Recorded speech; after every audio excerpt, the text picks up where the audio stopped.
Very good evening, my dear student. Higher secondary second year or মৰমৰ ছাত্ৰ ছাত্ৰীসকলক সকলোকে স্বাগতম জনাইছো আজি আমাৰ এই ক্লাছটোলৈ। তোমালোকৰ কাৰণে তোমালোকৰ হাই সেকেন্ডাৰী সেকেন্ড ইয়াৰৰ যেটো পাৰ্ট আছে ইন্ডিগো পাৰ্টটো তোমালোকৰ খুব ইম্পৰ্টেন্ট এটা পাৰ্ট আৰু এই পাৰ্টটো খুব দীঘলীয়া এটা পাৰ্ট।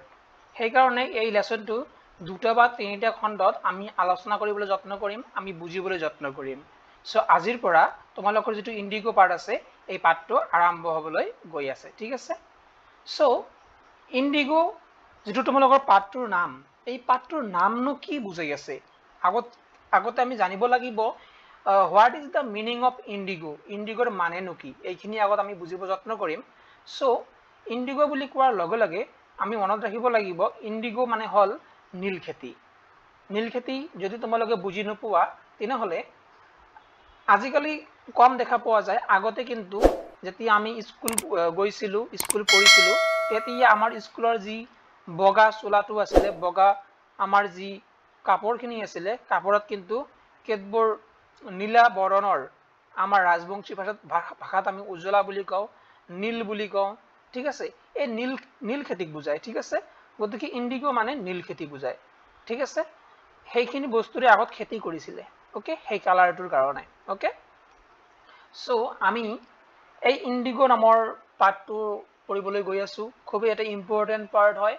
আমাৰ ভাৰতীয় ইতিহাসৰ লগত জড়িত হৈ আছে এই পাৰ্টটো। এই পাৰ্টটোৰ যি ৰাইটাৰৰ নাম হল লুইস ফিচাৰ, ঠিক আছে। Louis Fischer was born in Philadelphia নামৰ এখন ঠাইত আমাৰ যি ৰাইটাৰ লুইস ফিচাৰ জন্মগ্ৰহণ কৰিছিল।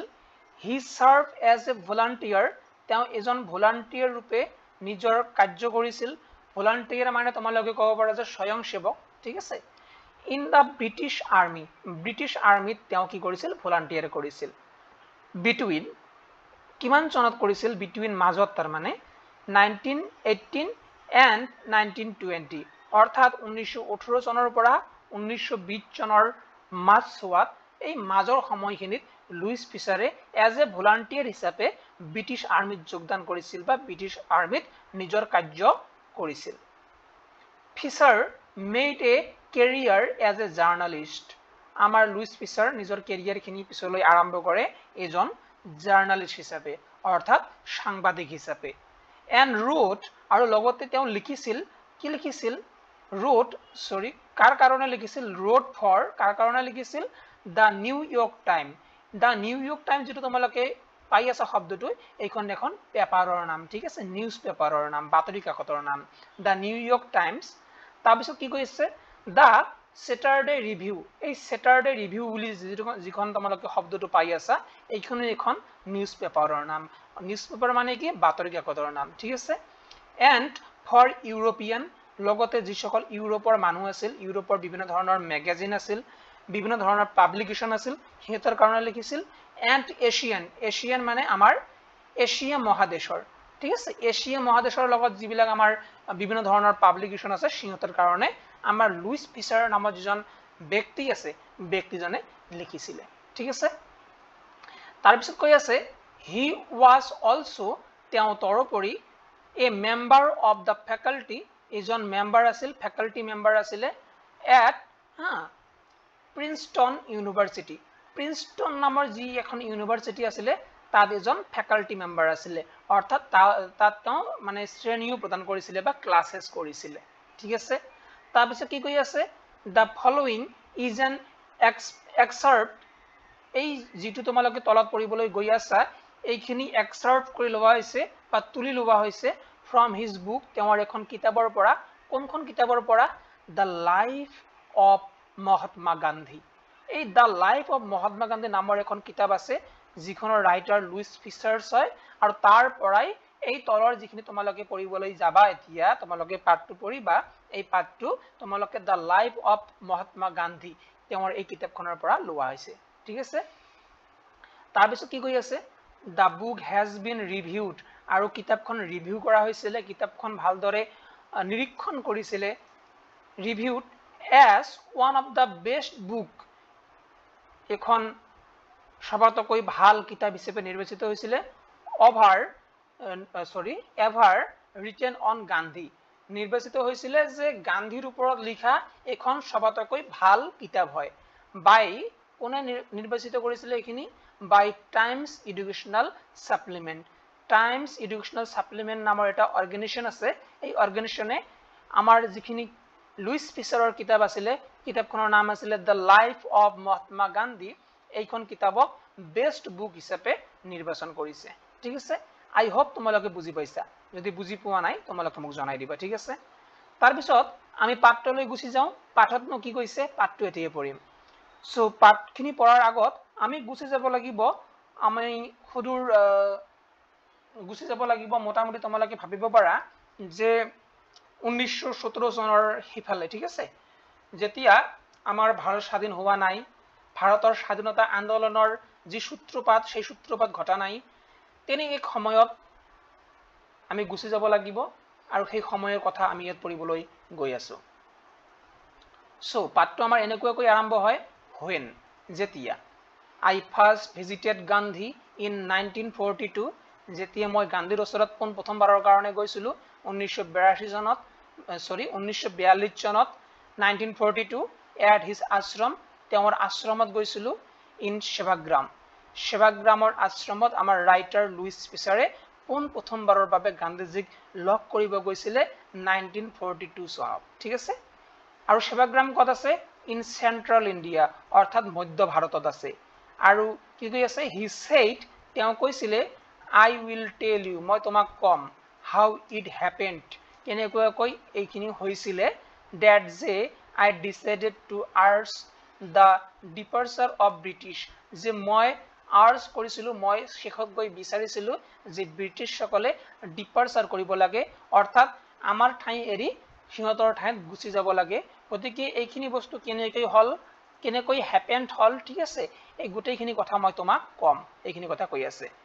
it was in 1917 তাৰ পিছত আমাৰ এম কে গান্ধীয়ে কোৱা আৰম্ভ কৰিছিল যে এইটো 1917 চনৰ কথা বা 1917 চনৰ ঘটনা ঠিক আছে ওকে আই হোপ তোমালোকে বুজি পাই আছা ওকে দেন তাৰ পিছত কি কৈ আছে he had gone to the December 1916 annual convention of the Indian National Congress Party কি কৈ আছে যে he had gone তেওঁ গৈছিলে কত গৈছিলে কত যোৱাৰ আগত কি দিয়া আছে যে কেতিয়া গৈছিলে ডিসেম্বৰ 1916 অৰ্থাৎ 1916 চনৰ ডিসেম্বৰ মাহত তেওঁ কৰবাত গৈছিলে কত গৈছিলে এনুৱেল কনভেনশন অৰ্থাৎ বছৰেকীয়া অধিবেশন এনুৱেল মানে তোমালোকে ক'ব পাৰা যে বছৰেকীয়া আৰু কনভেনশন মানে হল অধিবেশন বছৰকীয়া অধিবেশনত গৈছিলে কাৰ বছৰকীয়া অধিবেশনত গৈছিলে of the Indian national Congress party অৰ্থাৎ ভাৰতীয় জাতীয় কংগ্ৰেছৰ ইন্ডিয়ান ন্যাশনাল কংগ্ৰেছ পাৰ্টিৰ অধিবেশনত কিমান চনৰ অধিবেশন 1916 চনৰ অধিবেশনত বছৰকীয়া অধিবেশনত যি অধিবেশন হৈ আছিল লখনৌত হৈ আছিল তাতে আমাৰ জাতিৰ পিতা মহাত্মা গান্ধীয়ে তাতে গৈছিলে কিমান চনত তেনে হলে 1916 চনত তাৰ পিছত কি কৈ আছে there were 2301 delegate and many visitors কৈছে তাতে মোটামুটি 2301 জন ডেলিগেটস আহিছে ডেলিগেটস মানে তোমালোকে ক'ব পাৰা যে গণ্যমান্য ব্যক্তি আহিছিলে and many visitor লগতে বহুত মানুহ কি কৰিছিলে তাত সমাবেশ হৈছিলে বা বহুত ভিজিটৰ আহিছিলে তাতে ঠিক আছে during the proceeding আৰু তাত proceeding কৰাৰ সময়ত তাত যেতিয়া আমাৰ মহাত্মা গান্ধী ভাষণ প্ৰদান কৰি আছিল সেই সময়ত গান্ধী recounted গান্ধীয়ে অলপ চাইছিলে কি চাইছিলে a peasant came up এটা peasante এজন কৃষকে তেওঁৰ ওচৰলৈ আহিছিলে came up to me মোৰ ওচৰলৈ আহিছিলে looking like any other peasant মোক ভাৰতৰ অন্যান্য peasantor নিচিনাকৈ দেখি আছিল in India আমাৰ ভাৰতৰ অন্যান্য যি peasant আছে যি কৃষক আছে কৃষকৰ নিচিনাকৈ মোক তেওঁ দেখি আছিল আৰু তেওঁ কেনেকৈ আছিল poor আছিল দুখীয়া আছিল and emancipated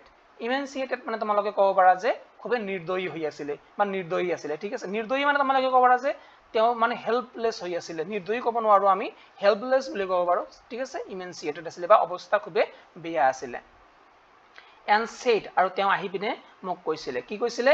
I am Rajkumar Shukla কৈছে গান্ধীজি মই ৰাজকুমাৰ শুক্লা হয় I am from Champaran আৰু মই কৰ পৰা আহিছো মই চাম্পাৰণৰ পৰা আহিছো and I want you to come to my district আৰু মই বিচাৰো আপুনি আমাৰ ডিস্ট্ৰিক্ট আমাৰ জিলালৈ আহক ঠিক আছে Gandhi had never গান্ধীয়ে কেতিয়াও heard of the place গান্ধীজিয়ে কেতিয়াও কিন্তু সেই প্লেস খনৰ নাম সেই ঠাইখনৰ নাম জনা না আছিল it was in the foothill এইখিনি পাদদেশত আছিল foothill আছিল অৰ্থাৎ তলত আছিল of the towering Himalayas Himalaya পৰ্বতৰ একেবাৰে তলৰ অংশত আছিল কোনখন প্লেস চাম্পাৰণ ডিস্ট্ৰিক্টখন আছিল near the kingdom of Nepal আমাৰ নেপাল যি কিংডম আছিল ৰাজ্য আছিল নেপাল যি তোমালোকে ক'ব পাৰা দেশ আছিল সেই দেশখনৰ একেবাৰে নিয়াৰত আছিল বা ওচৰত আছিল ঠিক আছে তাৰপিছত কি কৈ আছে under an ancient agreement কৈ আছে পুৰণা এটা arrangementত agreement নহয় arrangement লিখা আছে under an ancient arrangement পুৰণা এটা agreementor বা arrangementor underত the চাম্পাৰণৰ যি সকল প্ৰেজেন্ট আছে যি সকল কৃষক আছে তোমালোকে যদি প্ৰেজেন্ট মানে নজনা লিখি ৰাখিবা কৃষক ওই আৰ শেয়াৰ কপাৰ সেই সকল কি হয় শেয়াৰ কপাৰ মানে তোমালোকে ক'ব পাৰা যে যি সকল ব্যক্তিয়ে আদি লৈ পিনে খেতিবাতি কৰে তাক আমি শেয়াৰ কপাৰ বুলি ক'ব পাৰো আৰু কি কৈ আছে ৰাজকুমাৰ শুক্লা was one of them আৰু সিহঁতৰ ভিতৰত এজন কি হয় কোন হয় ৰাজকুমাৰ শুক্লাও কি হয় শেয়ার কপার হয় he was illiterate তেওঁ খুবই illiterate আছিল তেওঁ খুবই তোমালোকে ক'ব পাৰা যে অশিক্ষিত আছিল বাট resolute কিন্তু কি আছিল resolute মানে দৃঢ় আছিল অৰ্থাৎ একদম শিওৰ হৈ আছিল যে মই গান্ধীজীৰ লগত দেখা কৰিব লাগে মানে লাগে মই গান্ধীজীক আমাৰ ঠাইত চাম্পাৰণত লৈ যাব লাগে মানে লাগে একদম স্থিৰ হৈ আছিল নিজৰ বাক্যত বা নিজৰ কথাত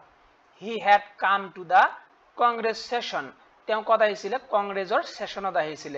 to complain দিবৰ কাৰণে কাৰ বিষয়ে কমপ্লেইন দিব about the injustice যেটো সিহঁতৰ ওপৰত ইনজাস্টিস হৈ আছিল অৰ্থাৎ যেটো সিহঁতৰ ওপৰত অন্যায় বা অত্যাচাৰ হৈ আছিল সেই বিষয়ে গান্ধীজি কমপ্লেইন দিবৰ কাৰণে আহিছিল ইনজাস্টিস অফ দা ল্যান্ডলৰ্ড যি সকল ল্যান্ডলৰ্ড আছিল চাম্পাৰণত যি সকল তোমালোকে ক'ব পাৰা যে জমিদাৰী মানুহ আছিল ল্যান্ডলৰ্ড সিস্টেম সিহঁতৰ এটা সিস্টেম চলি আছিল ল্যান্ডলৰ্ড সিস্টেম জমিদাৰী প্ৰথা চলি আছিল সেই প্ৰথাটো কত চলি আছিল ইন বিহাৰ চলি আছিল আৰু সেই প্ৰথাটোৰ বাবে যেটো আমাৰ সিহঁতৰ ওপৰত অন্যায় অত্যাচাৰ বেবিচাৰ হৈ আছিল ইনজাস্টিস হৈ আছিল তাৰ কাৰণে এম কে গান্ধীক অৰ্থাৎ মোহনদাস কৰমচন্দ গান্ধীক আমাৰ যি শুক্লা আছে ৰাজকুমাৰ শুক্লা তেওঁ কমপ্লেইন দিব আহিছিল and somebody had probably said আৰু তেওঁক হয়তোবা কোনোবাই কৈছিল কি কৈছিল যে speak to Gandhi যে তুমি গান্ধীজিক গৈ পিনে এইখিনি কথা জনোৱা বা গান্ধীজিক গৈ পিনে তুমি এইখিনি কথা কোৱা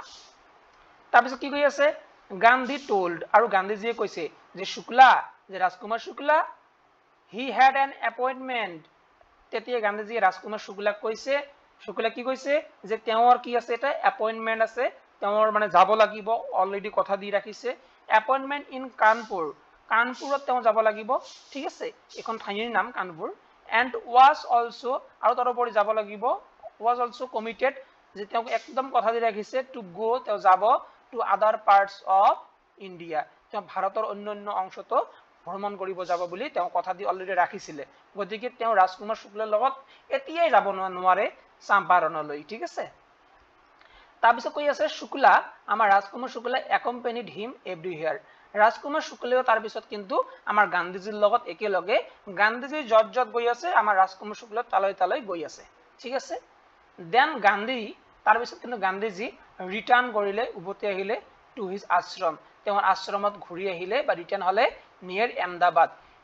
এমদাবাদৰ ওচৰত থকা তেওঁৰ যি আশ্ৰম আছিল সেই আশ্ৰমত গান্ধীজী কি হলে ৰিটাৰ্ণ হৈ আহিলে বা ঘূৰি আহিলে আৰু কি কৈ আছে শুক্লা ফলোড আৰু শুক্লাই ফলো কৰি পিনে followed him to the ashram একেবাৰে আশ্ৰম আহি পাইছিল for weeks মোটামুটি এক সপ্তাহ হৈ গল আৰু weeks বা সপ্তাহ হৈ গল he never left Gandhi's side তেওঁ গান্ধীজি কেতিয়াও পৰিত্যাগ কৰা নাছিল বা গান্ধীজি কেতিয়াও এৰি চলা নাছিল বা গান্ধীজিৰ কথা ভবা বন্ধ কৰা নাছিল তেওঁ একেবাৰে তাৰ মানে দৃঢ় যে গান্ধীজিক তেওঁ লৈ যাবই যাব ঠিক আছে তাৰপিছত কি কৈ আছে গান্ধীজিক যে গান্ধীজি fixed a date এটা আপুনি ডেট কি কৰক ফিক্স কৰক আপুনি এটা মোক তাৰিখ দিয়ক ঠিক আছে হি বেগড তেওঁ এইখিনি ভিক্ষাইহে মাগিছিলে ঠিক আছে এনেকুৱাকৈ কৈছিলে যেন তেওঁ ভিক্ষা মাগি আছে বেগ কৰিছিলে impressed by the sharecropper tenacity and story Gandhi said কি বুলি কৈছে impressed by the sharecroppers tenacity কৈছে যে যিজন sharecropper অৰ্থাৎ ৰাজকুমাৰ শুক্লা আমাৰ গান্ধীজীৰ ওচৰত আহিছিলে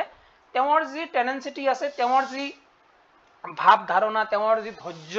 এইখিনি দেখি পিনে আমাৰ গান্ধীজী খুব ইমপ্ৰেছ হৈ গৈছিলে আৰু গান্ধীজীয়ে যিখিনি ষ্টৰী শুনিছিলে এই ষ্টৰী শুনি পিনে গান্ধীজী কি হৈ গৈছিলে ইমপ্ৰেছ হৈ গৈছিলে কৈছে ঠিক আছে কি হৈছে না তোমালোকৰ একচুয়ালি ডিস্ট্ৰিক্টত মই যাম মই চাম বস্তুখিনি এইখিনি কথা গান্ধীজীয়ে তেওঁ আশ্বাসন দিছিলে তাৰ পিছত কি কৈ আছে I have to be in Kolkata কৈছে যে মই কলকাতালৈ যাব লাগিব অন সাজ এ ডেট কৈছে যে মোৰ অমুক ডেটত কলকাতালৈ কি কৰিব লাগিব কলকাতালৈ কি কৰিব লাগিব যাব লাগিব মনত ৰাখিবা এই বানানটো ঠিক আছে তোমালোকৰ পৰীক্ষাত কিন্তু এইখিনি বানান লিখিব লাগিব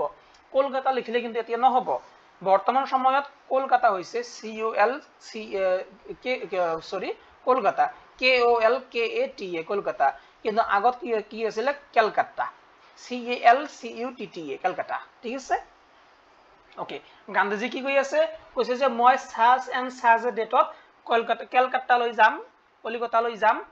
কাম তাত আহিবা and meet me আৰু মোক লগ কৰিবা and take me from there আৰু তাৰ পৰাই তুমি মোক তোমাৰ ডিস্ট্ৰিক্টখনৰ নাম কি আছিল ডিস্ট্ৰিক্টখনৰ নাম আছিল চাম্পাৰণ তুমি মোক চাম্পাৰণলৈ লৈ যাবা এইখিনি কথা কৈ আছে ঠিক আছে সো আজি আমি আজিৰ ক্লাছত এইখিনিলৈ পঢ়িলো মই ভাবো তোমালোকে এইখিনিলৈ বুজি পাইছা ঘটনাটো কি হৈ আছে কি হোৱা নাই আজিৰ ক্লাছটো খুব শৰ্ট ৰাখিলো খুব সৰুকৈ ৰাখিলো এই ভিডিও বিলাক কিন্তু এই ক্লাস বিলাক কিন্তু লং হবই হ'ব ঠিক আছে গতিকে তোমালোকে অলপ ভালদৰে মনোযোগৰে বুজিবলৈ যত্ন কৰিবা ঠিক আছে সো আজিৰ ক্লাছটো আমি ইয়াতে সমাপ্ত কৰো অহা ক্লাছত আমি লগ পাম আজিলৈ ইমানে জয় হিন্দ জয় ভাৰত